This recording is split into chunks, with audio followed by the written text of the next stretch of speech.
पढ़ेंगे इंटीग्रेशन के बारे में। जैसा कि मैंने आपको अपने प्रीवियस वीडियो में बेसिक मैथमेटिक्स के दौरान मैंने आपको डिफरेंशिएशन पढ़ाया था, सिमिलरली मैं इस वीडियो में आपको बेसिक मैथमेटिक्स में इंटीग्रेशन के बारे में समझाऊंगा, जो कि आपके फिजिक्स में न्यूमेरिकल सॉल्व करने में बहुत काम आएंगे। और सिर्फ न्यूमेरिकल में भी नहीं, जब जैसे कि आप इक्वेशंस ऑफ मोशन को डिराइव करते हैं बाय कैलकुलस मेथड से, तो उसमें इंटीग्रेशन के बेसिक फॉर्मूले यूज होते हैं। तो ये मेरी वीडियो आप सभी क्लास 11th स्टूडेंट्स के लिए बहुत इंपॉर्टेंट है। जैसे कि बेटा हमने डिफरेंशिएशन को बहुत हल्के हाथ से बहुत बेसिक से सीखा था, जो फॉर्मूले थे वो मैंने आपको लिखकर दिखाए थे, उन फॉर्मूलों से रिलेटेड मैंने बहुत अच्छे अच्छे क्वेश्चन वहां पर सॉल्व करे थे। सिमिलरली इस वीडियो में भी मैं आपको इंटीग्रेशन बिल्कुल बेसिक से समझाऊंगा, जो फॉर्मूले इंटीग्रेशन में बनते हैं उनसे रिलेटेड जो क्वेश्चंस होते हैं उनको कैसे सॉल्व किया जाता है, बिल्कुल बेसिक से आपको समझाऊंगा। वीडियो स्टार्ट करने से पहले मैं वादा करता हूं आप मेरी इस वीडियो को बहुत एंजॉय करेंगे, बहुत मजा आएगा आपको हमारे इस क्लास में। तो बिना किसी देरी के वीडियो को शुरू करते हैं। तो बेटा इसमें लिखा हुआ है जैसे इंटीग्रेशन, और इंटीग्रेशन का अगर बेटा सिंबल की बात करें तो वो ऐसे करके इस प्रकार से बनता है, ठीक है ना। तो अगर आप इस वर्ड की मीनिंग निकाले तो इंटीग्रेशन का मतलब होता है इकट्ठा करना, इंटीग्रेट करना। जैसा कि हमने डिफरेंशिएशन में सीखा था कि मतलब अगर एक क्वांटिटी में चेंज आ रहा है दूसरे क्वांटिटी की मदद से और कोई स्मॉल चेंज होना चाहिए तो उसको हम डिफरेंशिएशन कहते हैं। लेकिन इंटीग्रेशन का मतलब क्या होता है मैं आपको बताता हूं, थोड़ा बिल्कुल बेसिक से समझाऊंगा। इसमें लिखा है integration is a tool which helps to add infinite parts of a quantity. कहने का मतलब ये कि जैसे मान लीजिए मैं आपको इसको एग्जांपल से समझाता हूं। जैसे कि मान लीजिए हमारे पास एक वायर ऐसे करके दे रखा है, उसकी जो डिस्टेंस है वो x है। समझ में आया? बिल्कुल बेसिक से हम आपको समझाएंगे। जैसे मान लीजिए बार दे रखा है या मान लीजिए कुछ भी है, ये सब्सटेंस कुछ भी कह सकते हैं इसको, तो इसकी जो लंबाई है, जो इसकी लेंथ है वो कितनी बेटा, वो x है। मैंने इसकी लंबाई को x मान लिया, ठीक। अगर हम इसके दो टुकड़े कर दें, अगर हम इसके बताओ दो टुकड़े कर दें, तो बताओ कहीं ना कहीं एक टुकड़ा x/2 होगा, एक टुकड़ा x/2 होगा। भाई बिल्कुल बेसिक सी बात है, बच्चों वाली बात है कि जैसे मान लीजिए एक वायर है, उसकी जो लेंथ है वो x है। अगर मैंने बेटा उसके दो टुकड़े कर दिए हैं तो उसमें x/2 और x/2 ये उसके दो टुकड़े, अगर आप इन दोनों को जोड़ोगे x/2 प्लस x/2 तो आपको x मिल जाएगा। तो ये तो होता है बच्चों फाइनाइट। ये क्या होता है? Finite quantity. कहने का मतलब ये कि अगर मैंने इस वायर के दो टुकड़े करे हैं तो 2 मतलब होता है जिनको हम आराम से गिन सकते हैं। लेकिन इंटीग्रेशन का यूज हम लोग वहां पर करते हैं जहां पर हमें किसी क्वांटिटी के इनफाइनाइट नंबर ऑफ पार्ट्स करने, बहुत सारे टुकड़े करने हैं। इसी सेम एग्जांपल को लेकर मैं चलता हूं। जैसे मान लीजिए ये वायर है, फिर से इसकी जो लंबाई है वो कितनी है बेटा, x है। और मान लीजिए मैं इसके बहुत छोटे छोटे टुकड़े कर रहा हूं, और उस बहुत छोटे छोटे टुकड़े को कहा जाता है इनफाइनाइटेसली स्मॉल, ठीक है ना। इनफाइनाइटेसली स्मॉल मतलब बहुत छोटे छोटे टुकड़े हैं। जैसे मान लीजिए अगर मैं इसके बहुत छोटे छोटे टुकड़े करूंगा तो एक हो जाएगा dx, एक हो जाएगा dx, एक हो जाएगा dx। मतलब बेटा ये मैं इसी, और ये इतने बड़े नहीं होते हैं, ये बहुत छोटे छोटे होते हैं। मतलब इनकी जो लंबाई होती है वो 0.00000 लगभग अप्रोक्सीमेटली जीरो होते हैं, कंप्लीट जीरो नहीं होते हैं। मतलब आप ऐसे समझ लीजिए कि इनकी जो लेंथ होती है वो लगभग होती है 0.000 ऐसे करके वो चलते चले जाते हैं। तो अगर हम इनके बताइए dx ऐसे इसके बहुत सारे इनफाइनाइट टुकड़े हो जाएंगे, और अगर हम इन सबको जोड़ देते हैं तो क्या हमें x मिल जाएगा? बताओ, सीधी सी बात है। जैसे मान लीजिए अगर इसका एक और आपको करके दिखा दे तो ये dx हो जाएगा। इधर से भी आप ऐसे करके देख लीजिए dx। तो अगर हम इनके बहुत छोटे छोटे से टुकड़े कर दें तो, और अगर हम उसका इंटीग्रेट कर दें तो बताओ यहां से हमने क्या सीखा? देखो यहां से हमने सीखा कि अगर हम इनके बहुत सारे मतलब इनफाइनाइटेसली स्मॉल टुकड़े कर दें तो बताओ हम dx उसको कह सकते हैं। और बताओ जब हमने इनके इनफाइनाइटेसली स्मॉल को छोटे छोटे टुकड़े करे dx तो बताओ हमें कंप्लीट एक x मिल जाएगा, हमें पूरा x मिल जाएगा। बताओ जैसे कि छोटे छोटे टुकड़े हो गए dx, तो अगर हमें पूरा इसका मिलेगा तो क्या मिल जाएगा बेटा? हमें x मिल जाएगा। तो अब मैं आपके कंक्लूजन को दूर करता हूं। आपने क्लासेस में पढ़ा होगा समेशन, जो ऐसे करके बनता है। तो आप याद रखना जो समेशन होता है वो यूज होता है बेटा फाइनाइट के लिए, और जो इंटीग्रेशन होता है वो यूज होता है इनफाइनाइट के लिए, ठीक। जैसे मान लीजिए आपने पढ़ा होगा कि 1 2 3 जा रही है कि मतलब एक की वैल्यू 0 से लेकर 3 तक है या 0 से लेकर 4 तक है। तो समेशन बेसिकली हम लोग फाइनाइट चीजों के लिए यूज करते हैं, लेकिन इंटीग्रेशन जब हम लोग इनफाइनाइट चीजों के लिए क्या करते हैं? इस्तेमाल करते हैं। तो अगर इसमें बहुत छोटे छोटे टुकड़े करते हैं dx, तो अगर हम इसको पूरा इंटीग्रेट करें, हम सबको ऐड करें तो हमें क्या मिल जाएगा बेटा? dx मिल जाएगा। तो कहीं ना कहीं जो एक पहला फॉर्मूला निकल के आया है, तो कहीं ना कहीं जो पहला फॉर्मूला इंटीग्रेशन का निकल कर आया है कि अगर हम dx का इंटीग्रेशन करेंगे तो हमें क्या मिल जाएगा? x मिल जाएगा। सिमिलरली अगर हम इसको दूसरे तरीके से अगर बताएं तो अगर हम dy का इंटीग्रेशन करेंगे तो अपने आप बोलो y, और अगर dz का इंटीग्रेशन करेंगे तो क्या मिल जाएगा? z मिल जाएगा। dA का इंटीग्रेशन करेंगे तो क्या मिल जाएगा बेटा? ए मिल जाएगा, ठीक है ना, क्योंकि अगर डी वगैरह से मान लो अगर हम डायग्राम से आपको समझाने की कोशिश करें, जैसे कि मान लीजिए छोटा सा हम एक स्क्वायर बनाते हैं यहाँ पर, अगर हम उसका जो एरिया है उस पूरे का ए है, पूरा कंप्लीट का बॉक्स का एरिया ए है, तो अगर हम इसको मान लें छोटे छोटे हम इसके टुकड़े करें डी ए तो ये पूरा लगभग ए मिल जाएगा। तो डी का जो इंटीग्रेशन होता है वो ए होता है। अब यहां से हमने इस मुद्दे तक हम यहां तक पहुंच चुके हैं कि जो पहला फॉर्मूला होता है वो dx का x होता है, dy का y होता है, dz का z होता है। तो ये बहुत बेसिक सा फॉर्मूला, इससे खैर क्वेश्चन नहीं होते। अब आते हैं हम लोग दूसरा, जहां से इंटीग्रेशन को लगभग शुरुआत करी जाती है। ठीक, सबसे पहले बात करें कि x raise to the power n dx, ये बिल्कुल लगभग सिमिलर फॉर्मूला। आप याद करें कि अगर x की पावर n dx का डिफरेंशिएशन निकालते थे तो पावर आगे पावर में से एक कम n x की पावर n माइनस 1, लेकिन इसमें आप क्या करेंगे, जो वेरिएबल है उसको ऐसे लिख लेंगे, पावर में एक जोड़ देंगे, x की पावर n प्लस 1 अपॉन में n प्लस 1। हम जब इसको क्वेश्चंस करेंगे तो आपको बेटा और बेहतर समझ में आएगा। याद करो कि x की पावर n पर हम dx निकालते थे तो पावर आगे n x की पावर n माइनस 1, लेकिन हम लोग जब x की पावर n dx का इंटीग्रेशन निकालते हैं तो x की power n plus 1 upon n plus 1। लेकिन यहां पर बेटा एक रूल होता है, वेयर जहां पर जो n की वैल्यू है वो कभी भी माइनस 1 नहीं होनी चाहिए। अब कहेंगे सर ऐसा कैसे? अच्छा देखो, अगर आप यहां पर माइनस 1 और प्लस 1 रखोगे तो x की पावर 0 हो जाएगा। समझने की कोशिश करना, अब 11 में पहुंच चुके हो। x की पावर n प्लस 1, अगर आप यहां पर बेटा माइनस 1 की वैल्यू को पुट करेंगे तो यहां पर क्या हो जाएगा, माइनस 1 और प्लस 1 0 हो जाएगा, तो x की पावर 0 तो 1 होता है। लेकिन जब नीचे गड़बड़ हो जाएगा मामला, माइनस 1 और प्लस 1 0 हो जाएगा, 1 अपॉन 0 क्या होता है, इनफाइनाइट होता है। मतलब अगर डिनोमिनेटर में अगर 0 आ गया तो वहां पर क्वांटिटी क्या बन जाती है, इनफाइनाइट बन जाती है। तभी जो है n is equal to minus 1 नहीं होना चाहिए, ठीक है ना। मतलब डिनोमिनेटर में कभी भी माइनस नहीं आना, मतलब डिनोमिनेटर में कभी भी 0 नहीं बनना चाहिए। अब अगर मैं आपको इसको एग्जांपल के जरिए समझाने का प्रयास करूं तो जरा आप इसका एग्जांपल समझना। अगर यहां पर कहीं लिखा हुआ है x की पावर 3dx, अच्छा देखो, अच्छा समझने की कोशिश करो, जो ये फॉर्मूला लिखा है वो बिल्कुल सेम ऐसे, भाई यहां पर n की जगह 3 आ गया है बस। अच्छा फॉर्मूला लगाओ, आप x को ऐसे लिख देंगे, पावर यहां पर कितनी है बेटा, पावर यहां पर कितनी है, 3 है, तो 3 में एक जोड़ दो, 3 प्लस 1 और अपॉन में बच्चे क्या आ जाएगा, 3 plus 1। After solving we get x की पावर 4 अपॉन में 4। This is the answer. बताओ क्या ये कठिन है? बिल्कुल कठिन नहीं है। अब हम इसको आपको एक और एग्जांपल्स बता देंगे। मान लीजिए अगर हम कहें कि x की पावर 4 dx है तो भी भाई हो जाएगा। अब ये माइनस का भी एग्जांपल लेंगे, आप टेंशन ना लें। तो यहां पर हम लिखेंगे x की पावर में बेटा 4 प्लस 1 और अपॉन में नीचे 4 plus 1 which is equal to x की power 5 upon 5। This is the answer. और बताओ, ठीक, एक बहुत फेमस सा एक मान लीजिए कहें कि x स्क्वायर का क्या होता है, x स्क्वायर dx, तो which is equal to x की पावर में 2 प्लस 1 और अपॉन में बेटा 2 plus 1। This is equal to x की पावर 3 और अपॉन में क्या हो जाएगा बेटा 3 हो जाएगा। बिल्कुल बेसिक सी बात है। अब अगर हम एक एग्जांपल लें कि अगर x की पावर माइनस 4 dx, x की पावर क्या हो जाए, माइनस 4 हो जाए। देखो ये तो मैंने बिल्कुल सेम कर दिया। अब देखो यहां पर मैंने x को ऐसे लिख दिया, n क्या है, यहां पर n क्या है, माइनस 4 है ना, तो माइनस 4 प्लस 1 और अपॉन में बेटा क्या हो जाएगा, माइनस का 4 प्लस का 1, तो ये हो जाएगा x की पावर माइनस 3 और अपॉन में क्या हो जाएगा, माइनस 3। अच्छा सही ना। वैसे आंसर आप इसको छोड़ सकते हैं, लेकिन हमें मैथ ये सिखाती है कि कभी भी डिनोमिनेटर माइनस का नहीं होना चाहिए। तो इस माइनस को आप ऊपर ले आए तो ये हो जाएगा, आपका 1 अपॉन x की पावर 3 और यहाँ पर 3 ऐसे ही रहेगा, मतलब 1 upon minus 1 upon 3x cube. मतलब देखो ये पावर नीचे ले आएंगे और हमने इस माइनस को ऊपर भेज दिया, माइनस 1 अपॉन 3x क्यूब इस क्वेश्चन का आंसर हो जाएगा।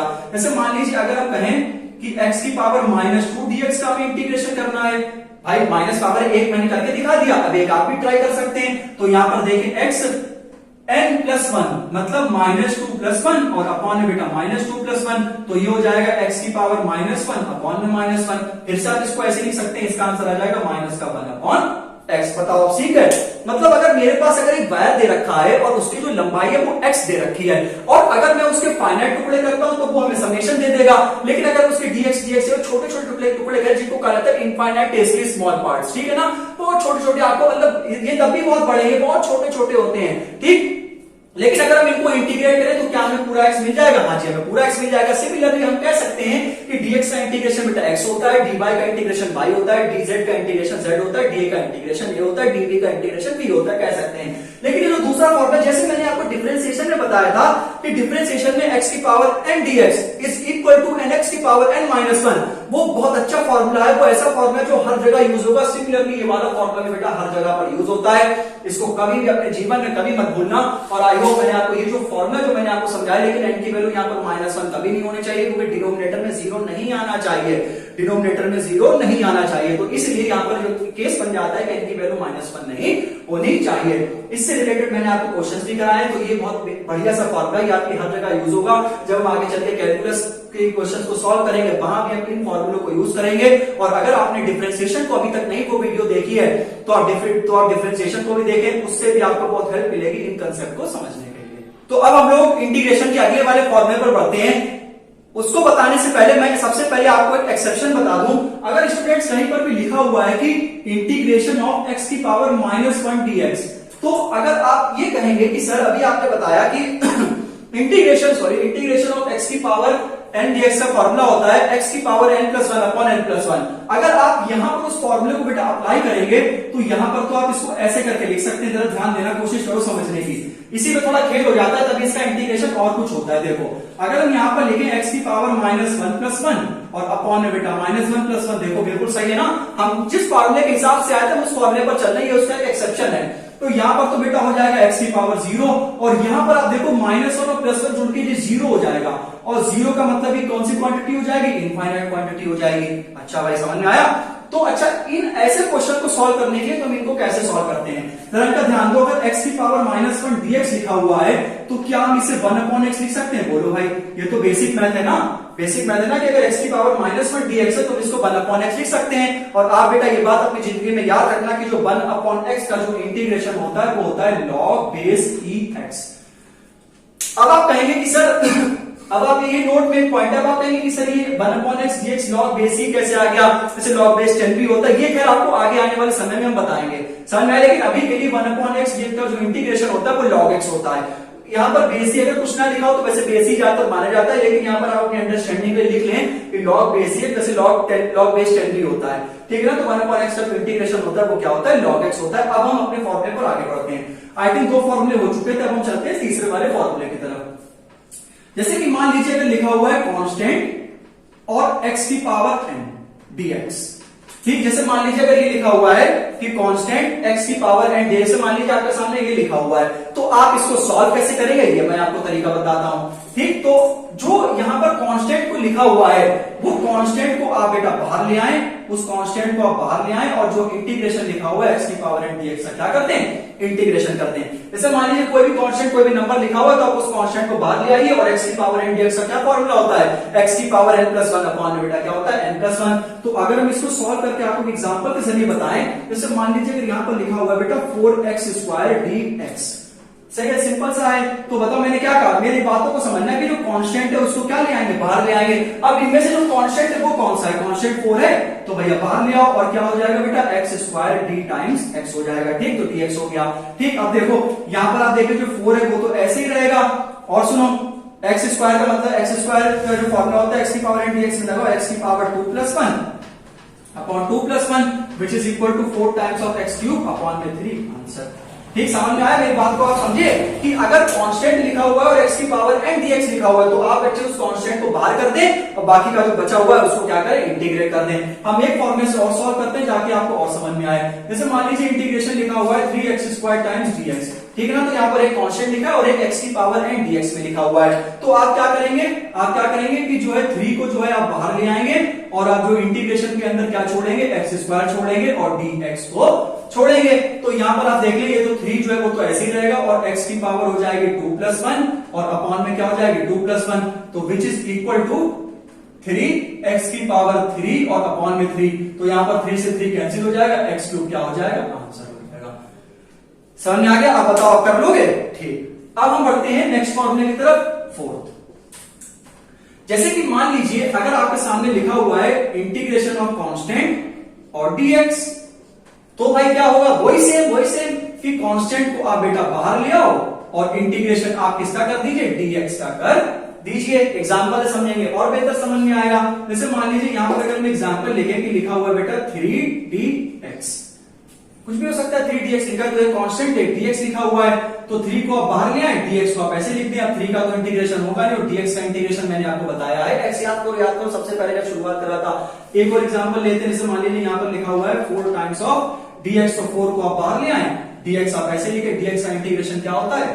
x होता है। बताओ क्या इसमें कोई कठिनाई है? कोई कठिनाई नहीं। एक एग्जांपल हम आपको और यहाँ पर लेके दिखाते हैं। जैसे मान लीजिए यहाँ पर लिखा हुआ है माइनस का 5dx, तो आप जो है -5 बाहर ले आओ और dx का इंटीग्रेशन कर दो, तो ये हो जाएगा माइनस और dx का इंटीग्रेशन x हो जाएगा। बस खत्म बात। क्या है इसमें कोई दिक्कत नहीं, सही ना? बताओ इसमें क्या कोई परेशानी है? मुझे नहीं लगता इसमें कोई भी दिक्कत होगी। अभी तक अगर आप थोड़ा बेसिक अगर आप समझ रहे होंगे, अगर आप डिफरेंशिएशन को भी अच्छे से जानते हैं, तो आपको ये सब चीजें समझ में आ रही होंगी, ठीक है ना? तो कांस्टेंट को बाहर ले आओ, जो बचा हुआ है उसका इंटीग्रेशन कर दो। अगर x की पावर n है तो x की power n plus 1 upon n plus 1। अगर कांस्टेंट जैसे सिर्फ dx लिखा हुआ है तो कांस्टेंट को बाहर ले आओ, dx का इंटीग्रेशन x, dy का इंटीग्रेशन y। हम यहाँ पर अगर कुछ इसको बेटा चेंज करके अगर हम आपको दिखाएं, तो अगर इसको एक ऐसे करके लिखे, जैसे मान लीजिए 8 टाइम्स ऑफ dy लिखा है, कोई दिक्कत नहीं, तो आप 8 को बाहर ले आए और dy को अंदर छोड़ दें, तो 8 टाइम्स ऑफ y हो जाएगा, dy का इंटीग्रेशन y हो जाएगा। लो तो y और z उससे क्या मतलब है? हमें तरीका सीखना है। अगर तरीका सीख जाएंगे तो इन क्वेश्चंस को भी हम अच्छे से सॉल्व कर लेंगे। तो ये जो कुछ फॉर्मूले है ये आपके फिजिक्स में न्यूमेरिकल करते वक्त, और अगर कुछ जगह जैसे मोशंस के क्वेश्चन को सॉल्व करते हैं तो वहां भी कैलकुलस इनको सॉल्व किया जाता है। अभी देखो जब आप पहली बार सीख रहे हो, इनके सबके आंसर एक एक लाइन के होते हैं, तो अगर आप इनको पहली बार सीख रहे, देखिए यहाँ पर आप देख रहे हैं कि मैं कितने हल्के हाथ से आपको एक स्टेप समझा रहा हूँ, क्योंकि आप इसको पहली बार सीख रहे हैं, और जो चीज को हम पहली बार सीखते हैं उन्हें हमें हल्के हाथ से सीखना चाहिए। और जैसे जैसे आप इसमें प्रैक्टिस करेंगे वैसे वैसे आपका हाथ भी रवा होगा और आपकी स्पीड ऑटोमेटिकली तेज होगी। अब इंटीग्रेशन के नेक्स्ट फॉर्मूले पे हम लोग चलते हैं। तो इंटीग्रेशन को जो नेक्स्ट फॉर्मूले का टाइप है वो है, लिखा हुआ है integration m plus minus n bracket dx, ठीक है ना? वो m प्लस n भी हो सकता है, a प्लस b भी हो सकता है, b प्लस q में आप जो भी चाहे वेरिएबल ले सकते हैं। खैर हमें तरीका सीखना है। तो अगर यहाँ पर आप देखें कि लिखा है m प्लस भी हो सकता है, माइनस भी हो सकता है, कंफ्यूज मत होना उससे। यहाँ पर लिखा है ना, और इसमें लिखा हुआ है dx। अब आप देख सकते हैं अगर ये कुछ इस प्रकार से लिखा हुआ है तो आप इनको अलग अलग कर दें, m dx और प्लस माइनस में क्या हो जाएगा n dx। सिंपल सी बात है, ठीक है ना? क्योंकि हमने इनको डिस्ट्रीब्यूट कर दिया, इसका इंटीग्रेशन इसके साथ कर दिया, इसका इंटीग्रेशन इसके साथ कर दिया, जैसे कि बाहर मल्टीप्लाई का साइन लगा हुआ है। अब अगर हम इसको एक एग्जांपल से समझें, जैसे मान लीजिए अगर एक एग्जांपल लें, तो एग्जांपल में लिखा हुआ है जैसे x² प्लस में 4x और यहाँ पर लिखा हुआ है dx। कोई भी एग्जांपल हो सकता है, जनरल आप कोई सा एग्जांपल अपने हाथ से बना सकते हैं भाई।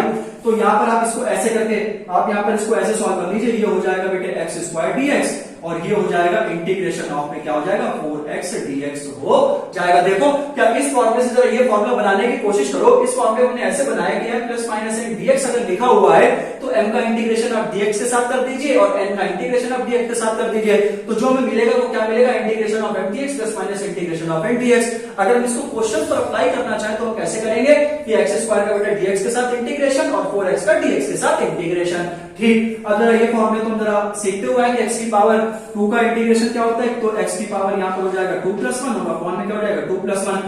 ये अभी मैंने आपको पीछे बताया कि कांस्टेंट का इंटीग्रेशन होगा नहीं, किसका होगा? x times of dx। यहाँ पर x की पावर कितनी है? 1 है, तो यहाँ पर x की पावर 3 अपॉन में 3, यहाँ पर 4 और x की पावर 2 अपॉन में 2। देखो 1 प्लस 1 अपॉन 1 प्लस 1 इसको कैंसिल कर दीजिए, तो ये हो जाएगा बेटा x क्यूब अपॉन में 3, और ये हो जाएगा सिर्फ 2 टाइम्स ऑफ x² आंसर। अब आप यहाँ एलसीएम भी ले सकते हैं, ये 3 2 6 हो जाएगा। खैर वो तो बेसिक मैथ है, उस पर नहीं जाना है। हमारा मेन मकसद है इसको समझाना। तो x² का dx इंटीग्रेशन कर दिया, 4x का dx इंटीग्रेशन कर दिया। x² dx का क्या होता है? x की पावर n dx का फॉर्मूला होता है x की power n plus 1 upon n plus 1। 2 में एक जोड़ दो अपॉन 2 में एक जोड़ दो, तो ठीक है ना? तो x की पावर 3 अपॉन 3, ये कांस्टेंट है और ये वेरिएबल को लिखा हुआ है। x की पावर यहाँ पर कितनी है? 1 है, तो x की पावर 1 dx का क्या फॉर्मूला होता है? x की पावर 1 प्लस 1 अपॉन 1 प्लस 1 मतलब x² अपॉन 2, 2 से 4 कैंसिल, आंसर आ जाएगा। अच्छा ठीक, अब हम एक और एग्जांपल लेते हैं। जैसे मान लीजिए यहाँ पर दूसरा एग्जांपल अगर हम बात करें तो कुछ भी हो सकता है, m में ले लो, चाहे m में ले लो, चाहे p में ले लो। जैसे मान लो यहाँ पर m में ले लो, अगर मान लो m² यहाँ पर लिखा है, यहाँ पर मान लो लिखा है 2 टाइम्स ऑफ m, और यहाँ पर लिखा है मान लो 7। कोई दिक्कत नहीं, 7 हो 10 हो कोई दिक्कत नहीं, हमें उससे कोई फर्क नहीं पड़ता। ठीक, तो इसमें भी आप वही जरा एक फॉर्मूला लगा दीजिए। ये हो जाएगा बेटा m² में dm, ये हो जाएगा बेटा 2m dm, ठीक है ना? और ये हो जाएगा भाई मेरे 7d और m। फिर ये भी आसान है, इसको भी हम यहाँ तक पहुंचाते हैं। तो m² dm का जो बेटा इंटीग्रेशन होता है वो क्या होता है? m की पावर 2 प्लस 1 अपॉन 2 प्लस 1, तो m की पावर 3 अपॉन 3 लिख सकते हैं। अब तो भाई अब तो बहुत कुछ सीख चुके हो ना। तो यहाँ पर 2 m की पावर 1 प्लस 1 अपॉन 1 प्लस 1 और 7 देखो बाहर आ जाएगा, और इंटीग्रेशन ऑफ dm का क्या हो जाएगा? m हो जाएगा, ठीक है ना? इस 2 से आप इस 2 को कैंसिल कर दीजिए, यहाँ पर ये हो जाएगा m की पावर 3 अपॉन में 3 प्लस का हो जाएगा बेटा m² और प्लस में हो जाएगा बेटा 7m हो जाएगा। बताओ इसमें कोई दिक्कत नहीं होनी चाहिए। ठीक, अब हम बढ़ते हैं अपने अगले फॉर्मूले पर, जो कि फॉर्मूला नंबर आ जाएगा बेटा 7। इसको आप ध्यान से सुनेंगे। ठीक, अब अगर हम sin x का इंटीग्रेशन करना चाहते हैं, sin x dx का, तो साइन एक्स का जो इंटीग्रेशन होता है वो होता है बेटा माइनस का कॉस एक्स डीएक्स। और अगर हम cos x का इंटीग्रेशन करना चाहते हैं cos x dx, तो वो हो जाएगा बेटा sin x। आप याद करो कि d upon dx of sin x क्या होता था, डिफरेंशिएशन ऑफ sin x होता था cos x और डिफरेंशिएशन ऑफ cos x क्या होता था माइनस sin x। यहाँ जस्ट उल्टा है, sin x का क्या हो जाएगा माइनस cos x हो जाएगा, cos x का क्या हो जाएगा sin x हो जाएगा। ठीक, अब हम इसको एक एग्जांपल के जरिए समझते हैं। तो एग्जांपल में अगर बात करें कि इंटीग्रेशन ऑफ में है बेटा sin x है और प्लस में क्या है x की पावर 4 है और dx है, बताओ सही है ना।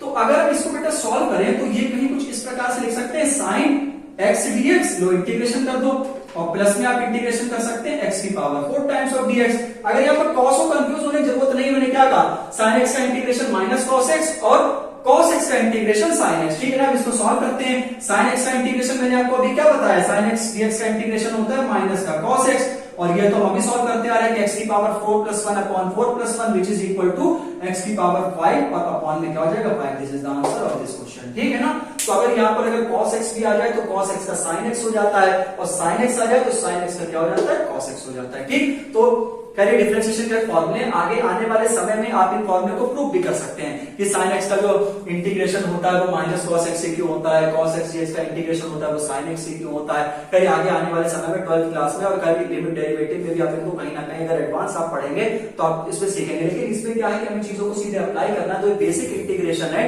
तो इसीलिए मैं आपको इंटीग्रेशन के जो फॉर्मूले होते हैं वो मैं आपको सिखाने की कोशिश कर रहा हूँ। और अगर ये फॉर्मूले आप सीख गए तो एटलीस्ट आपके न्यूमेरिकल्स गलत नहीं होंगे फिजिक्स में, आप बहुत अच्छे से न्यूमेरिकल को हैंडल भी कर लेंगे और बहुत अच्छे से न्यूमेरिकल को सॉल्व भी कर लेंगे। अब हम लोग स्टूडेंट चलते हैं इस वीडियो के लास्ट पार्ट पर। जो मैंने अभी तक आपको इंटीग्रेशन के सभी फॉर्मूले बता दिए किस किस टाइप के फॉर्मूले होते हैं, तो अब हम लास्ट पार्ट इसको कंप्लीट करते हैं। जैसे कि मान लीजिए कि लिखा हुआ है कि x की पावर 3 dx और इंटीग्रेशन में लिमिट लगी हुई है, तो आप हमेशा ध्यान रखना कि जो नीचे की तरफ लिमिट लगी होती है इसको कहा जाता है लोअर लिमिट और जो ऊपर की तरफ लिखी होती है इसको कहा जाता है अपर लिमिट। इसमें कंफ्यूज बिल्कुल नहीं होना है, हम इसको बहुत आसान तरीके से सॉल्व करेंगे। तो सबसे पहले तो आप ये पहले ना देखें कि ये लिमिट लगी हुई है, पहले आप यहाँ पर ये देखें कि ये सिंपल सिंपल सिंपल सा क्या दे रखा है x की पावर 3 dx। तो x की पावर 3 dx का क्या फॉर्मूला है, x की पावर 3 प्लस 1 अपॉन 3 प्लस 1 मतलब x की पावर 4 अपॉन 4। तो ठीक है ना, तो इसका आपने इंटीग्रेशन कर दिया x की पावर 4 अपॉन में 4, फिर आपने लिमिट लगा दी 0 से लगाकर 3 तक। क्या है कठिन है, बिल्कुल भी कठिन नहीं है। पहले मान लीजिए इसमें कोई लिमिट नहीं लगी है,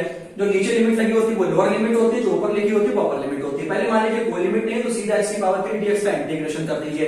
क्या होता है 3 में 1 जोड़ो 4 और 3 में 1 जोड़ो 4, x की पावर 4 अपॉन वो जो लिमिट है वो लगा दो। अब लिमिट अप्लाई करने का फॉर्मूला मैं आपको बताता हूं क्या होता है। सबसे पहले क्या करो, ये लिखा हुआ है x की जगह पर 3 रखो, रख दिया 3 की पावर 4 अपॉन 4 रख दिया। देखो ना x की जगह 3 रख दिया, 3 की पावर कितनी है 4 माइनस x की जगह 0 रखो, 0 की पावर 4 अपॉन 4, तो ये तो बेटा कैंसिल हो जाएगा, तो 3 की पावर 4 अपॉन में 4 ये इस क्वेश्चन का क्या हो जाएगा आंसर हो जाएगा। अब 3 की पावर 4 3 इंटू 3 इंटू 3 इंटू 3, आप इस 3 मतलब 3 को 4 में मल्टीप्लाई करके और फिर लिख सकते हैं। खैर ये मैं इसलिए सॉल्व नहीं कर रहा हूं क्योंकि आप कर सकते हैं आराम से, मैं आपको इसलिए ये सॉल्व करके दिखा रहा हूं ताकि ये लिमिट है, अगर लिमिट आ जाए तो आप फंसे ना कि सबसे पहले आप लिमिट को भूल जाए, जो इंटीग्रेशन है वो कर दें, फिर आप लिमिट को अप्लाई करें। कैसे लिमिट कैसे अप्लाई होती है ये ध्यान से सुन लें कि x की जगह आप क्या रखेंगे 3 रखेंगे, ये मैंने रख दिया x की जगह क्या रख दिया 3, पावर कितनी है 4 मैंने लगा दिया, देख रहे हैं आप, और अपॉन में 4 माइनस लो, माइनस से फॉर्मूले का लिमिट अप्लाई का लिमिट जब हम अप्लाई करते हैं तो उसका फॉर्मूला होता है कि लोअर लिमिट मतलब upper limit minus lower limit, पहले अपर लिमिट रखो फिर माइनस लोअर लिमिट रखो, तो अपर लिमिट मैंने रख दी, अब रखो लोअर लिमिट माइनस लगा के, तो माइनस ये रहा। अब x की जगह 0 को 0 पावर 4, ये तो पूरा 0 ही हो जाएगा, 3 की पावर 4 अपॉन 4 इस क्वेश्चन का आंसर हो जाएगा। क्लियर है ना, ठीक। अब हम बात करेंगे 2x² dx पे, तो ये भी अगर एक माइनस की लिमिट आ जाए तो क्या है। अच्छा याद करो, एक ये कांस्टेंट लिखा है और एक x की पावर n में लिखा है, तो कांस्टेंट को बेटा बाहर ले आओ, x की पावर 2 का इंटीग्रेशन क्या होता है x की पावर 3 और अपॉन में 3, कोई दिक्कत नहीं, एक ये -1 और यहाँ पर क्या हो जाएगा +1 हो जाएगा, इसको सॉल्व कर लो। ठीक है ना, तो सबसे पहले क्या करोगे 2 ऐसे ही रहेगा, पहले x की जगह क्या रखोगे 1 रखोगे, मतलब 1 की पावर 3 अपॉन में 3, फिर यहाँ पर क्या रखोगे माइनस, तो उसका होता है फॉर्मूले का, अब यहाँ पर x की जगह रखोगे -1, तो माइनस माइनस से प्लस हो जाएगा, 1 की पावर 3 अपॉन में क्या हो जाएगा बेटा 3 हो जाएगा। अब इसको सॉल्व कर लो, हो जाएगा 2, ये हो जाएगा 1/3, ये हो जाएगा +1/3, तो ये हो जाएगा 2 और ये हो जाएगा 1 + 1 2/3 विच इज इक्वल टू 4/3। अगर आप ऐसे करके रखेंगे कि माइनस की आप यहां पर रखेंगे तो -1/3 मतलब -1/8, जो कि माइनस ही आएगा तो माइनस माइनस क्या बन जाएगा, यहाँ पर प्लस बन जाएगा। पहले x की जगह पर क्या रखेंगे, +1 रखेंगे तो 1/3/3, फिर क्या रखेंगे -1, तो ये माइनस क्या हो जाएगा, प्लस हो जाएगा। फिर आप इसको सॉल्व कर लेंगे। सही, बेसिक सा है, आप इसको प्रैक्टिस करेंगे आपको आता जाएगा। ठीक, अच्छा अब ये आता है बेटा sin x dx। सबसे पहले आप लिमिट को छुपा लें। आप कहेंगे sin x dx का इंटीग्रेशन क्या होता है, माइनस का cos x, माइनस का cos x होता है। अब आप इसको लिख दे 0 to 30। अब आप कहेंगे सर कि क्या आपकी sin x का तो इंटीग्रेशन माइनस cos x होता है, तो आपको ये माइनस साइन यहां पर लगाना चाहिए था, बिल्कुल लगाना चाहिए था, लगा सकते हैं। लेकिन जब आप लिमिट को बेटा पुट करेंगे तो इसमें गलती होने के चांसेस हो सकते हैं। प्लस का माइनस हो सकता है, माइनस का प्लस हो सकता है, तो मैंने गलती होएगी नहीं, इसी मैंने हटा दिया इसको, तभी मैंने माइनस साइन बेटा मैं बाहर ले आया हूं। मैं अंदर भी लगा सकता हूं, कोई दिक्कत नहीं, लेकिन मैं माइनस को बाहर है, मैं चक्कर में नहीं पड़ना चाहता। ठीक, सबसे पहले x की जगह पर x लगाए cos 30 डिग्री और माइनस का क्या हो जाएगा बेटा cos टाइम cos 0 डिग्री। ठीक, अब बेटा मैंने अपनी एक प्रीवियस वीडियो में मैंने आपको उल्टे हाथ की मदद से मैंने 0, 30, 45, 60 और 90 मैंने सबकी वैल्यूज को डिफरेंट वीडियो में समझाया कि सिर्फ आप अपने उल्टे हाथ की मदद से आप इन सबकी वैल्यूज को निकाल सकते हैं, चाहे वो कोई सी भी वैल्यू हो। खैर, cos 30 का जो वैल्यू होती है वो होती है √3/2 और cos 0 होता है वो कितना होता है, 1 होता है। अब आप इसको सॉल्व कर लीजिए। खैर, सॉल्व करना आपको आता ही आ जाएगा, √3 माइनस का 2/2 आंसर आ जाएगा। बाकी आप इस माइनस साइन को अंदर भी भेज सकते हैं, चाहे आप आंसर यहीं तक बेटा छोड़ सकते हैं। बताओ, क्लियर हो गया बिल्कुल बढ़िया से कि sin x का इंटीग्रेशन। अब बताओ अगर माइनस साइन यहां पर रखते तो गलती हो सकती थी, हम गलती नहीं करना चाहते, तो मैंने माइनस साइन को बाहर ले आया और माइनस में मैंने अपना आंसर छोड़ दिया है। अब इसको सॉल्व करो। सबसे पहले ये देखो x² + 1 है, तो इसमें आप ऐसे करके इसको लिख सकते हो x² dx 0 to 2 और integration of 1 times of dx 0 to 2। मैंने क्या कहा कि पहली बार सीख रहे हैं तो अगर स्टेप बढ़ जाएंगे तो कोई दिक्कत नहीं, हम इसको ध्यान देते हैं, सॉल्व करते हैं। यहां पर हो जाएगा बेटा x की पावर 3/3, ये आपकी लिमिट में 0 to 2, 1 का इंटीग्रेशन होगा नहीं तो 1 बाहर आ जाएगा, और इंटीग्रेशन ऑफ x क्या होता है, dx का इंटीग्रेशन x होता है। कहीं सर आपने 1 नहीं लिखा, 1 के x से मल्टीप्लाई करोगे तो x ही आ जाएगा, इसलिए नहीं लिखा। अब देखो यहाँ पर सबसे पहले x की जगह 2 लगाओ, तो ये हो जाएगा 2 की पावर 3/3, और यहाँ पर लगाओ x की पावर 2, मतलब x की जगह पर क्या लगाओ, सिर्फ 2 लगा दो, तो यहाँ पर लगा दो बेटा 2 मैंने लगा दो, यहाँ पर x की पावर 1 ही तो है ना सिर्फ। अब यहाँ पर हम इसको सॉल्व भी कर सकते हैं। 2 की पावर 3 कितना होता है, 8 होता है, 8/3 और प्लस में 2। खैर ये तो खैर आप बताइए इसको, बाकी हमारा मतलब है ये चीज सिखाना, ना कि ये आपको सॉल्व करके दिखाना कि 2 की पावर 4 कितना होता है या 6 की पावर 3 कितना होता है, 7 की पावर 3 कितना होता है, ये मेरा मैटर नहीं है। मेरा मैटर ये कि आपको मैंने इनको सिखाना कि अगर ये 2 टाइप में दिए गए तो पहले इससे फिर इसका इंटीग्रेशन करा देना, इंटीग्रेशन कराने के बाद लिमिट रख देना, upper limit minus lower limit. अब आप कहेंगे सर आपने 0 रखा तो यहाँ पर 0 रखोगे तो खैर इसका कोई फर्क नहीं पड़ेगा, ठीक है ना, तो आप upper limit minus lower limit, खैर इसमें कोई दिक्कत यहाँ पर नहीं है। तो आई होप इंटीग्रेशन में बेटा इतना ही था, बेसिक इंटीग्रेशन इतना ही था। आई होप आप इसको बहुत अच्छे से समझ गए होंगे। और एक बार ऐसा मैं बिल्कुल मैंने बेसिक से आपको हल्के हाथ से मैंने आपको सभी फॉर्मूले सिखाए हैं, सभी फॉर्मूलों के साथ साथ मैंने इस पर जो क्वेश्चन ज्यादा हो सकते हैं मैंने उनको सॉल्व किया है। आई होप आपको समझ में आया होगा। एक बार एक प्यारा सा कमेंट दें, आपको मेरी वीडियो कैसी लगी, एक अच्छा सा कमेंट छोड़ें जिससे कि मुझे मोटिवेशन मिल सके, और एक बार कमेंट करके जरूर बताएं कि आपने मेरी इस वीडियो से क्या सीखा।